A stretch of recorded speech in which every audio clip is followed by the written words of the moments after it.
Welcome to people's voice. YCP Rajya Sabha అభ్యర్థుల ఖరారు.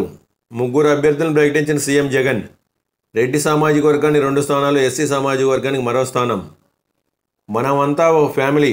ఎవరి మీద నాకు ద్వేషం లేదు. సీటు లేదని బాధపడొద్దు. మీ భవిష్యత్తుకు నేను భరోసా. అసెంబ్లీలో ఎమ్మెల్యేలతో సీఎం జగన్. ఢిల్లీ వెళ్లిన సీఎం జగన్ నేడు ప్రధాని మోదీతో భేటీ. నిధుల కోసమే అంటున్న అధికార వర్గాలు.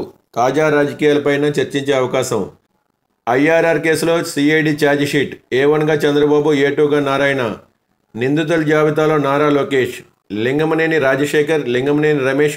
విజయవాడ ఏసీబీ కోర్టులో ఛార్జ్షీట్ దాఖలు.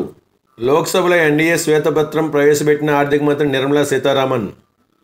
ఎన్డీఏ ప్రభుత్వ వైఫల్యాలపై బ్లాక్ పేపర్ విడుదల చేసిన కాంగ్రెస్ చీఫ్ ఖార్గే. కోడికత్తి సీనుకు బెయిల్ నేడు విడుదల. మళ్లీ ఎన్డీఏనే. ఉత్తరాది రాష్ట్రాల్లో బీజేపీ హవా. తమిళనాడు, కేరళలో ఇండియా కూటమి clean sweep. India mood of the national survey వెల్లడి. ప్రధాని మోడీ జన్మ ఓబీసీ కాదు, కులం గురించి చెబుతున్నవన్నీ అబద్ధాలే. కాంగ్రెస్ నేత రాహుల్ గాంధీ సంచలన వ్యాఖ్యలు. ఓట్ ఆన్ అకౌంట్ బడ్జెట్కు ఆమోదం. 15,655 కోట్లతో ద్రవ్య వినిమయ బిల్లు. ముగిసిన సభాపర్వం. 3 రోజులు 10 గంటలు 9 బిల్లులు.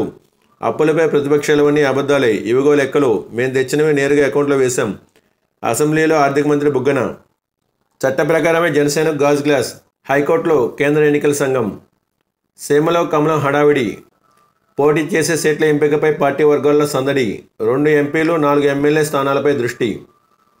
బీజేపీతో పొత్తు కోసం చంద్రబాబు వెంపర్లాట. వెంటిలేటర్లపై టీడీపీ. నిధుల కోసమే ఢిల్లీకి జగన్. జగన్ ప్రభుత్వం చేసిన అభివృద్ధే వైసీపీని మళ్లీ గెలిపిస్తుంది. సజ్జల. శ్రీశైలంలో సెంట్రల్ టీమ్ డ్యామ్ సందర్శన. భద్రతపై పలు అనుమానాలు. వివిధ విభాగాల పరిశీలన. 2009 వరద నీటి మళ్లింపుపై ఆరా. నేడు సమీక్షా సమావేశం. వెలిగొండ వ్యయం పెరిగింది. పర్యావరణ అనుమతుల షరతులు ఉల్లంఘించారు. నీటి లభ్యతను అంచనా వేయలేదు. సామర్థ్యానికి భిన్నంగా ఫీడర్ కాల్వ రూపకల్పన. కాంట్రాక్టర్లకు ముందస్తు చెల్లింపుతో ఆర్థిక భారం. ఇచ్చిన నిధుల కంటే చేసిన ఖర్చులు తక్కువ. కాగ్ నివేదికలో వెల్లడి. తాళాలకు బదులు తాకీదులు ఇస్తున్నారు. ఇల్లు ఇవ్వకుండానే రుణం చెల్లించమంటున్నారు. ఇదేం తీరు అంటున్న టిక్కో లబ్ధిదారులు. ఆశాలపై పోలీసుల నిర్బంధకాండ. డిమాండ్ల సాధనకు గర్జించిన కార్యకర్తలు. గంటపాటు చెన్నై కోల్కతా హైవే దిగ్బంధం. విజయవాడ ధర్నా చౌక్. మంగళగిరి ఐపీఐఐసి కార్యాలయం వద్ద ఉద్రిక్తత. Thanks for watching. For more interesting updates please subscribe my channel.